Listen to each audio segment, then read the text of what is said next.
인의 몸을 불안정하게 만드는 가장 큰 요인이다.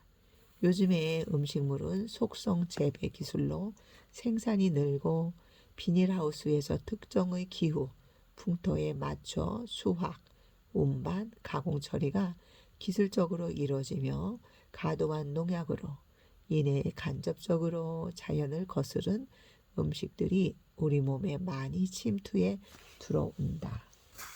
또 식품 가공업체들의 전략으로 이익이 많이 발생하는 마케팅으로 우리는 따라가게 된다.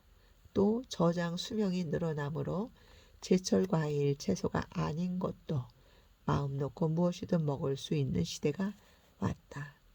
식사 재료가 부실한 만큼 몸은 충분한 영양을 얻을 수 없다.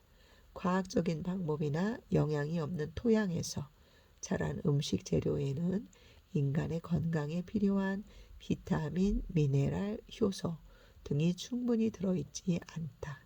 그래서 먹어도 돌아서면 허기가 질 때가 많다. 몸은 필요한 영양소를 찾기 위해 계속 음식 섭취를 요구한다. 그래서 현대인은 영양의 균형이 깨어진 채로 지나게 된다.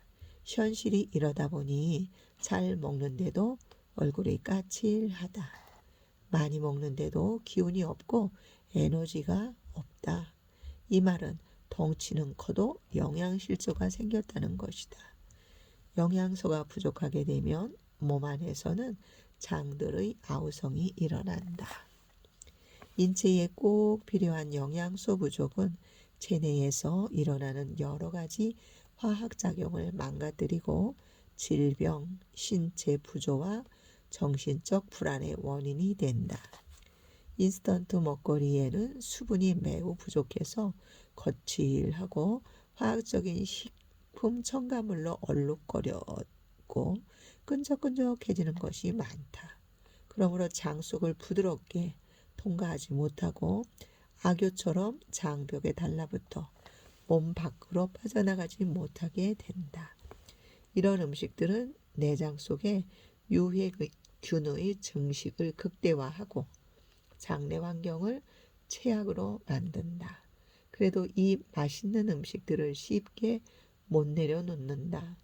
엄마들은 아이들이 좋아한다고 햄, 소시지, 탄수화물 범벅인 음료 등을 부지런히 먹이다 보니 입맛이 성인이 되어도 바뀌지 않는다. 아이들이 잘 먹고 좋아하니까 시장을 볼 때 아예 그렇게 사버린다.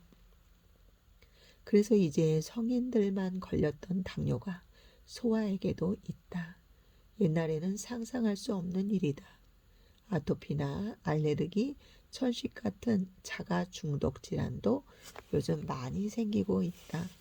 자가 중독 증상을 일으키는 또 다른 원인은 먹는 음식도 원인이지만 현대인의 마음을 짓누르는 스트레스와 긴장이다. 몸이 스트레스를 받고 있을 때는 영양소가 과도하게 소비된다. 그 스트레스에 의해 낭비된 영양을 보충하기 위해 다시 부족해진 영양을 필요로 찾게 된다. 그런데 먹은 음식이 영양 흡수가 되지 않은 상태다. 흡수가 되지 않은 몸은 항상 이래서는 부족하다. 좀 더 채워달라고 계속 음식을 찾게 한다. 그러면 또 급하게 먹는 꼴이 된다.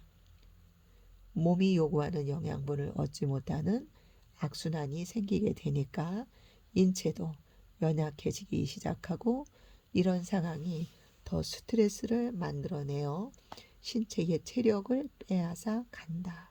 피로감, 불안감, 신경감인, 얼굴의 트러블, 조급함, 집중력 및 지구력의 부족, 잔병치레와 같은 증상은 모두 자가 중독의 산물이다. 이러한 것도 다 오염된 장에서 시작된다. 이렇게 장이 오염되면 다시 몸의 하수도가 막히기 시작한다. 장관 속에 끈적하게 달라붙은 접착제 같은 물질 때문이다. 인체 시스템 전체의 흐름이 정체되어 배설물이 평상시보다 오래 머물게 된다. 배설물을 보내는 통로에 배설물이 부착되어 통로가 좁아지면 같은 양의 물질을 움직이기 위해 전보다 더 세게 밀어야 한다. 장이 연동운동을 해서 배설물을 밀어내어야 하는데 할 수가 없다. 겉보기에는 건강하게 보이지만 내장 지방에 가득 쌓인 가짜 몸이 참 많다. 장을 계속 움직이려면 더욱 많은 에너지가 필요한데 기름으로 둘러싸인 장들은 움직이기 어렵다. 장기들은 큰 부담이 가고 고장날 조건이 높아진다. 여차하면 몸에 문제가 생기게 된다. 전력과 석유 등의 에너지 공급이 단절되면 컴퓨터는 정지되고 교통, 통신에 장애가 생기거나 사회의 시스템 전체가 정지되어 버리는 것처럼 이런 일들이 자주 일어나게 된다. 계속 이렇다면 여기에서는 살 수가 없다. 다른 도시로 이사하든지 할 것이다. 온 세상이 소통되지 않는 것처럼 내 몸 안에서 이런 일들이 계속 발생한다.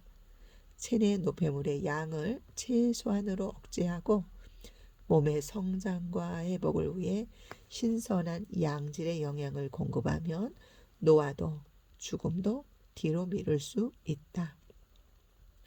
지속적인 건강을 얻으려고 한다면 장을 청결하게 하는 것이 중요하다. 인간은 자연 치유력이라는 최고의 능력을 태어날 때부터 갖고 태어난다. 이 능력은 어떤 약도 상대가 안 될 정도로 위대하다. 병을 치료하는 최대의 힘은 내 몸에서 나온다. 병이 나아갈 때 하나의 법칙이 있다. 헤링의 치유 법칙이다. 병이 나을 때는 안에서 밖, 위에서 아래 라는 식으로 증상이 처음 발생할 때와 순서가 반대된다는 사실이다. 음식이 장 속에 오래 머물지 않게 하려면 입맛이 당긴다고 맛있다고 아무 생각 없이 입속에 마구 털어넣어서는 안 된다. 남은 음식이 아깝다고 음식물을 입으로 넣어서는 안 된다.